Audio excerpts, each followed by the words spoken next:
dear democratic people at home and abroad. Today, we mark the 75th anniversary of the Universal Declaration of Human Rights, a commitment championed by the United Nations. This day is observed as Human Rights Day to ensure global equality, fundamental freedoms, and justice for all. Despite these goals, human rights violations persist in various countries, including Bangladesh. The citizens of Bangladesh are deprived of their rights and freedoms.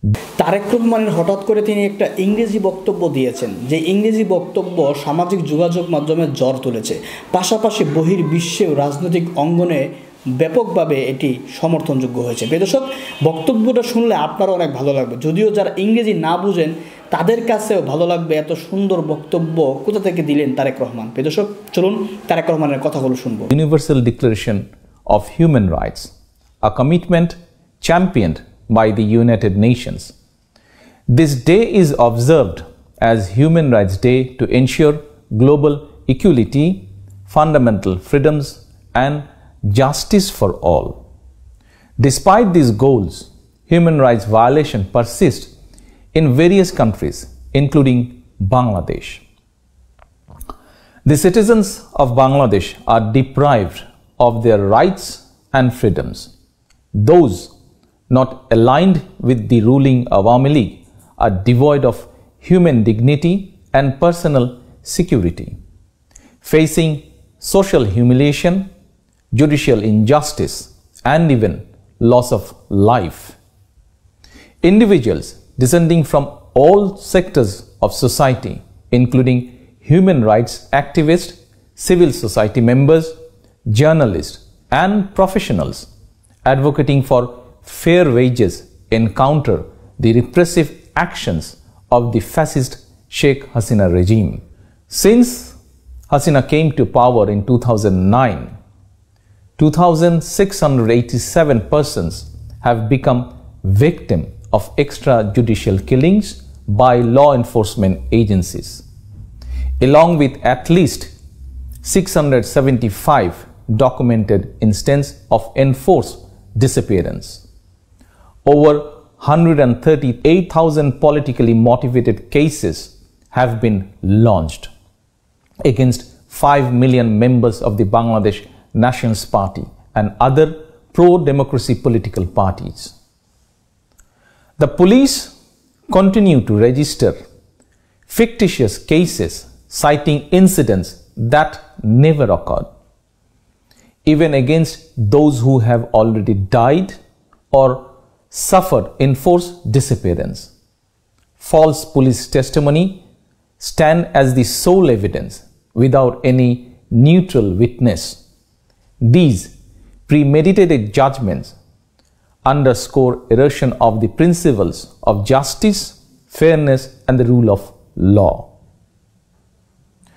Bangladesh has become a state of criminal profiteering, as officials among the police, judiciary, and civil and military bureaucracy are illegally empowered to benefit from the current dispensation.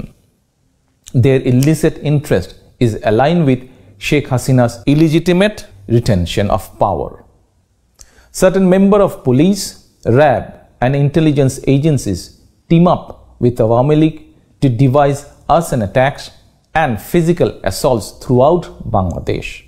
Their malicious target is to tarnish BNP's peaceful and non-violent movement through self-inflicted sabotage and exploiting it as a tool to entangle our party with fabricated accusation. To replicate the tainted episode of farcical and rigged election in 2014 and 2018, Awami League is orchestrating another fraudulent election on 7th January 2024, where results of all seats are predetermined much before the so-called election day. Hasina instructed all her candidates to file additional dummy candidates to show high number of participation. Employing state resources, she unsuccessfully tried to divide BNP and then patronized formation of so-called political parties known as King's Parties. The goal is to create a fictional sense of inclusiveness, with hundreds of candidates having no political credential. The lead up to one-sided election is marred by authoritarian development and systematic election engineering, aided by heavily politicized state apparatus. The Biased Election Commission is indifferent to ongoing state-sponsored violence and approves questionable and fake entities that pose as political parties and election observers. The unprecedented repression of opposition leaders and activists has created an environment that is not conducive to inclusive election.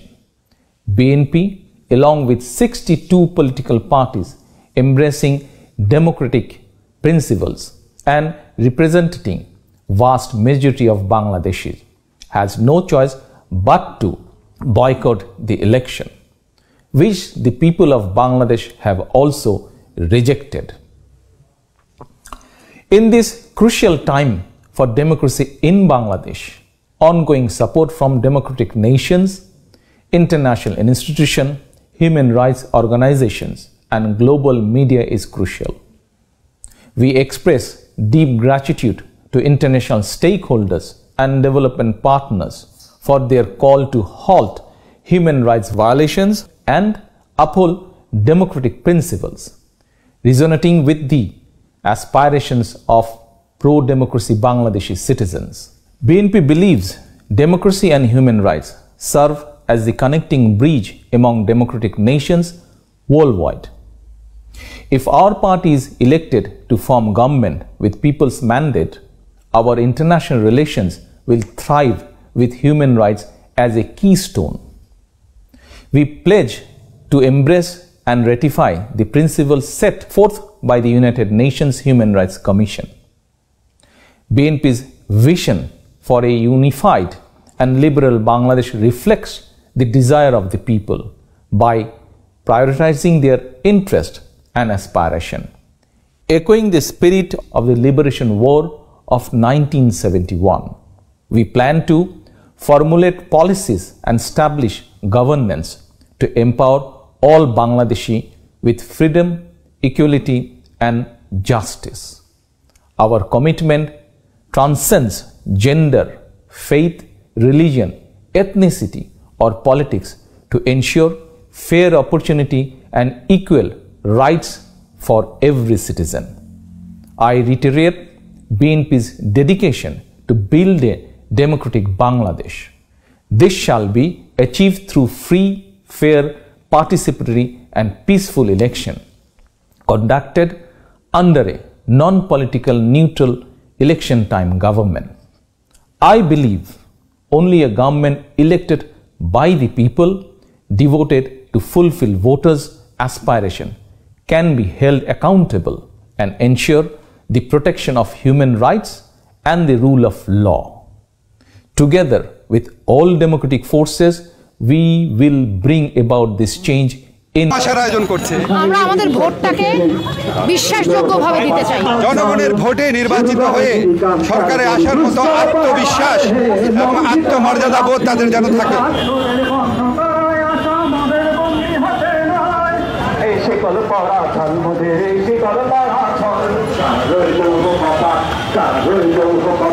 রাতের বেলা court বসানো হচ্ছে, নির্বিচারে গায়েবী মামলা দেওয়া হচ্ছে। বাংলাদেশের কোটি কোটি তরুণের ভোটাধিকারের আকাঙ্ক্ষাকে প্রতিনিধিত্ব করছে এই মিছিল, এই প্রতিবাদ। আমি আশা করব সরকারের শুভবুদ্ধির উদয় হবে এবং জনগণের ভোটাধিকারকে সম্মান করার মানসিকতা করে উঠবে। জনগণের ভোটে নির্বাচিত হয়ে সরকারে আসার মতো আত্মবিশ্বাস এবং আত্মমর্যাদা বোধ তাদের যেন থাকে। বিএনপি নেতাদের বিরুদ্ধে যা হচ্ছে এটা হচ্ছে দেশের ফৌজদারি বিচার ব্যবস্থাকে ব্যবহার করে নিষ্ঠুর দমন নীতি করা হচ্ছে। আপনারা জানেন রাতের বেলা কোর্ট বসানো হচ্ছে, নির্বিচারে গায়েবী মামলা দেওয়া হচ্ছে, জামিন নাকচ করা হচ্ছে। আবার যেই নেতারা নির্বাচনে যেতে রাজি হচ্ছে তাদেরকে ছেড়ে দেওয়া হচ্ছে। বুঝতেই সরকার শুধু দেশের পুলিশ নয়, দেশের বিচার ব্যবস্থাকে, প্রশাসনকে ব্যবহার করে, রাষ্ট্রীয় সমস্ত সংস্থাকে ব্যবহার করে যে কোনো মূল্যে জনগণকে নিপীড়ন নির্যাতন করে যে কোনো মূল্যে ক্ষমতায় থাকার চেষ্টা করছে এবং নির্বাচন নামে একটা অদ্ভুত একটা তামাশার আয়োজন করছে।